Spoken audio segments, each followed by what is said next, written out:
Assalamualaikum warahmatullahi wabarakatuh. Kali ini saya akan mencoba menjelaskan bagaimana memanfaatkan fitur pembelajaran jarak jauh atau e-learning ataupun blended learning yang disediakan oleh AIS, Academic Information System. Oke, sebagai dosen kita bisa login dulu dengan akun kita masing-masing ke AIS. Nah, di fitur pembelajaran ini bisa kita lihat dari menu, kemudian dosen, perkuliahan, dan aktivitas perkuliahan. Ini akan tampil. Nah, secara default ini akan menampilkan mata kuliah yang kita ampu di semester saat ini. Sekarang semester genap 2019-2020. Nah, untuk kegiatan pembelajaran, misalnya saya akan menjelaskan di mata kuliah struktur data dan algoritma. Bisa kita lihat di menu plus di sini, kita bisa lihat. Nah, di sini ada agenda perkuliahan, buku ajar, dan lain-lain. Kebetulan memang di mata kuliah ini saya sudah membuat agenda perkuliahan. Jadi saya sudah membuat pertemuan pertama itu hari Senin tanggal 2 Maret 2020, pertemuan kedua tanggal 9 Maret, dan seterusnya per seminggu sekali. Nah, ini sampai kita bisa membuat sampai 16 atau terserah berapa kali pertemuan yang kita harapkan di sini. Nah, cara membuat agenda perkuliahan ini mungkin saya lebih jelasnya. Saya akan mencontohkan mata kuliah saya yang di semester sebelumnya yang mungkin belum saya buat agenda perkuliahan ini. Misalnya semester ganjil. Nah, dulu saya mengajar dasar-dasar pemrograman. Ini kebetulan sudah ada. Nah, ini kebetulan belum ada agenda perkuliahan secara default. Memang agenda perkuliahan yang ada itu adalah UAS di sini. Jadi cara membuat agenda perkuliahan itu kita klik agenda perkuliahan. Nah, di sini default tadi sudah muncul, mungkin yang ada kita hapus dulu. Sekarang kita bisa membuat pertemuan, tambah pertemuan. Nah, ini pertemuan pertama tanggal berapa ya, defaultnya mulai tanggal hari ini. Kemudian kalau kita tambah lagi akan muncul seminggu sebelumnya, 7 hari setelahnya maksudnya ya. Jadi tanggal 14, tanggal 21, tanggal 28, dan seterusnya. Kita membuat pertemuan sampai 14 atau 16 kali pertemuan, ya terserah kita membuat pertemuan ini. Nah, misalnya ini saya buat sampai 14 kali pertemuan. Ya, ini di dalam pertemuan ini bisa saja termasuk UTS maupun UAS. Jadi jenis-jenis ini bisa kita pilih ini. Jadi ada UTS, UAS, formatif, tugas 1, dan seterusnya. Saya misalnya nanti di pertemuan ke-8 atau ke-7 ini adalah UTS misalnya, atau terus kemudian pertemuan ke-15 saya tambah satu lagi, pertemuan ke-15 misalnya UAS. Nah, setelah kita buat ini sebaiknya juga ditulis nih materinya sebaiknya. Misalnya pertemuan pertama ini pengenalan tentang algoritma misalnya saja. Pertemuan kedua tentang apa, dan seterusnya. Ini semuanya diisi, termasuk metodenya diisi, jika memungkinkan referensinya, kegiatan perkuliahan, dan seterusnya. Nah, kalau sudah ini kita simpan. Nah, setelah kita simpan ini akan muncul agenda perkuliahan yang kita rencanakan dalam satu semester ini. Pertemuan pertama tadi tanggal 14. Kita tadi sebenarnya bisa mengedit tanggal pertemuan ini ya. Misalnya mulai ini pertemuan pertama tanggal berapa, ini bisa kita edit.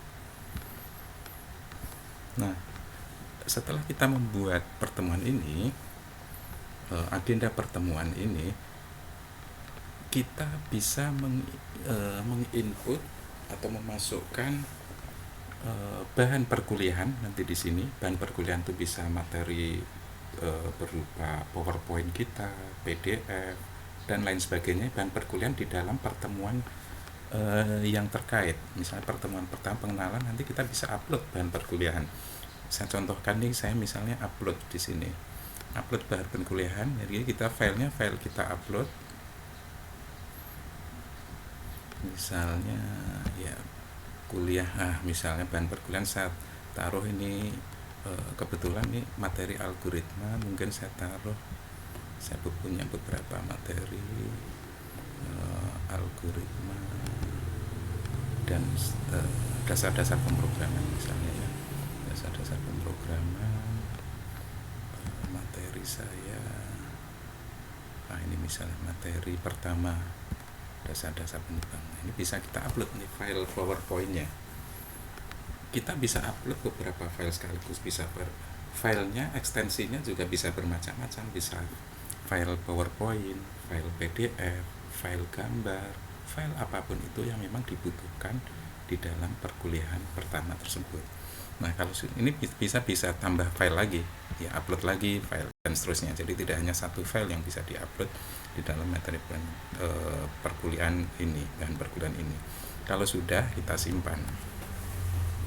Nah, kalau sudah kita simpan, nah ini ada ini bahan perkuliahan jumlahnya 1. Jadi artinya di dalam pertemuan pertama ini kita mengupload bahan perkuliahan sejumlah 1 bahan perkuliahan. Nah, nantinya yang bisa mengakses materi pertemuan ini adalah mahasiswa yang mengambil mata kuliah tersebut, yang mengambil yang KRS-nya atau IRS-nya sudah di-approve oleh dosen PA. Ini kita bisa melihat nih daftar mahasiswa yang mengambil mata kuliah ini di absensi ini. Jadi ada ini berapa mahasiswa, bisa kita lihat di sini, ini mahasiswa yang mengambil mata kuliah ini pada saat tersebut. Kita termasuk nanti bisa mengabsen mahasiswa. Ini nih ini kan agenda ini adalah merupakan rencana perkuliahan ini. Jadi ketika tanggal, misalnya sekarang tanggal 14, nanti mahasiswa bisa download materi yang kita upload di sini. Selain itu, kita juga bisa melakukan diskusi-diskusi di sini. Ya, kalau pengen diskusi, ya kita klik diskusi. Misalnya kita buat diskusi, kita kasih deskripsi diskusinya ini. Misalnya kita pengen membuat topik diskusi tertentu di dalam pertemuan ini, misalnya coba diskusikan apa itu algoritma. Nah, nanti ini kita simpan misalnya. Nah, di sini kita membuat diskusi di sini. Nanti mahasiswa bisa memberikan komentar-komentar di sini. Diskusi antar mahasiswa bisa saling mengomentari, ya seperti di Facebook, saling mengomentari tentang topik yang kita diskusikan. Nah, nanti mahasiswa bisa komentar di sini, kita juga bisa menjawab dan seterusnya. Ini contoh diskusi. Kemudian kita juga bisa memberikan tugas-tugas di masing-masing pertemuan ini ya. Jadi pertemuan pertama kita bisa memberikan tugas, pertemuan kedua bisa memberikan tugas, bahan perkuliahan, diskusi, termasuk ujian di dalamnya. Materi-materi yang bisa kita sampaikan bisa berupa tadi file, PDF, PPT, dan lain sebagainya, gambar. Kita juga kalau pengen memberikan audio, ya bisa kita upload di sini file audionya. Ya, tinggal sama seperti tadi, tambah audio, ini maksimal kebetulan dibatasi 50 MB. Kemudian kalau file video juga kita tinggal klik di video di sini. Jadi nanti mahasiswa yang mengambil mata kuliah ini dia bisa mengakses, bisa mendownload materi-materi yang kita sampaikan lewat pertemuan ini. Sekarang saya pengen mencoba untuk tugas. Nah, tugas kita taruh di sini. Ini sementara defaultnya kan tidak ada tugas. Nah, kita taruh, klik tugas di sini. Nah, tugas di sini kalau saya biasanya memang setiap pertemuan itu saya akan memberikan tugas kepada mahasiswa lewat AIS ini. Ya, karena kan satu SKS itu kan identik dengan 50 menit tatap muka, kemudian 60 menit tugas terstruktur. Nah, ini yang saya manfaatkan. Kemudian 60 menit belajar mandiri mahasiswa. Nah, biasanya memang tiap pertemuan saya akan memberikan tugas. Misalnya contoh pertemuan pertama.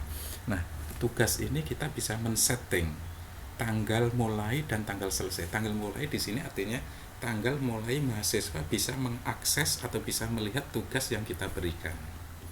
Jadi misalnya, jadi di sini kita bisa merencanakan nanti di pertemuan kedua atau pertemuan kelima misalnya kita akan memberikan tugas apa, kita set tanggalnya yang akan muncul kira-kira di pertemuan tersebut. Nah, sebelum tanggal tersebut dimulai, mahasiswa tidak bisa melihat apa isi tugas tersebut, tetapi pas tanggal ini yang kita setting ini mulai, baru mahasiswa yang mengambil mata kuliah tersebut baru bisa melihat tugas yang kita berikan. Jadi sebenarnya untuk tugas-tugas ini kita bisa merencanakan dalam satu semester di pertemuan berapa sudah kita bisa rencanakan dari awal tugas-tugas yang ingin kita berikan di masing-masing pertemuan. Contohnya ini berarti misalnya saya mulai tugas ini nanti saya akan munculkan misalnya akan dimunculkan di minggu depan misalnya Sabtu tanggal sekian jam sekian. Jadi sebelum tanggal ini jam ini mahasiswa tidak akan bisa melihat tugasnya gitu. Nah, anggap aja ini mulai tanggal sekarang aja ya, jam sekarang. Kemudian selesainya. Nah, selesainya di sini nanti kalau ini selesainya kita jadwal misalnya kalau saya biasanya memang misalnya saya mengajar di hari Senin.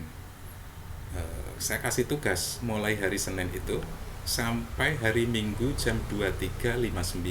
Saya contohkan di sini misalnya tugasnya diberikan hari Sabtu. Jadi misalnya nanti mahasiswa bisa upload hari Jumat, jamnya misalnya Jumat jam 23.59 misalnya 23.59 ya, jadi sampai tanggal 20 jam 23.59 itu mahasiswa bisa maaf ini tadi harusnya belum disimpan tapi nggak apa-apa. Jadi sampai tanggal 20 mahasiswa hanya bisa mengumpulkan tugas-tugasnya sampai batas waktu ini. Terlewat dari sini mahasiswa sudah tidak bisa mengumpulkan tugas yang diberikan. Nah, ini edit tugas ini maksudnya isi atau perintah tugas yang kita berikan. Saya contohkan misalnya untuk tugas pertama ini saya minta mahasiswa buatlah algoritma dan program dalam bahasa C misalnya untuk menghitung nilai rata-rata untuk menghitung nilai mahasiswa.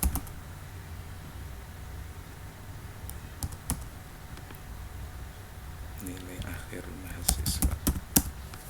Nah, misalnya saya contohkan saja ini tugas, simpan. Nah, tugas ini perintah tugas ini nanti akan muncul di halaman mahasiswa ketika login. Mahasiswa yang mengambil mata kuliah ini ketika login, dia hanya bisa melihat mulai tanggal ini. Jadi kalau tanggal ini belum saatnya, mahasiswa tidak bisa melihat ini. Dan nanti mahasiswa bisa mengumpulkan terakhir tanggal ini 20 bulan 3 2020 jam 23.59.59. Nah, ini kita save. Nah, itu nanti ini. Jadi kita akan bisa monitor di sini ketika kita memberikan tugas ini. Ada tugas nih, jadi artinya tadi kita sudah memberikan tugas, tapi ini 0 orang sudah mengumpulkan, jadi belum ada mahasiswa yang mengumpulkan. Nantinya kita klik mahasiswa mengumpulkan itu nanti bisa kita lihat di sini listnya, urutannya. Jadi dari yang siapa pertama kali mengumpulkan bisa kita lihat di sini. Mungkin saya contohkan di perkuliahan saya yang semester genap kemarin saya sudah sempat memberikan tugas, misalnya di sini. Nah, waktu itu di pertemuan pertama saya sudah memberikan tugas, ada 27 yang mengumpulkan. Nah, kita bisa klik, nah ini kita bisa list mahasiswa mengumpulkan. Nanti kita bisa download yang di kumpulan mahasiswa ini. Ini saya memberikan tugas, jadi terakhir tanggal sekian jam 23.59 ini mahasiswa bisa mengumpulkan. Nah, ini di download, kita tinggal download di sini, klik. Nah, ini bisa kita save as download. Ya, download ke folder, terserah kita di mana. Nanti kita melihat hasilnya, terus kita bisa memberikan nilainya, ini dikasih nilai berapa. Gitu ya. Oke, ya ini sekedar contoh. Nah, di dalam fitur pembelajaran ini kita juga bisa absen mahasiswa. Ini contohnya di pertemuan pertama ini saya bisa mengabsen siapa saja mahasiswa yang masuk dan yang tidak masuk. Ini bisa kita absensi. Nanti laporannya juga bisa kita lihat absensi. Sebetulnya kita juga bisa catatan, memberikan catatan tentang perkuliahan ini dan seterusnya. Dan ini ada ujian juga. Nah, ujian di sini secara otomatis kalau kita sudah punya bank soalnya, kalau pilihan ganda nanti sebetulnya otomatis. Tapi mungkin untuk ujian ini saya jelaskan di video berikutnya saja. Mungkin untuk fitur pembelajaran di AIS ini saya kira sudah cukup. Terima kasih, silahkan mencoba. Wassalamualaikum warahmatullahi wabarakatuh.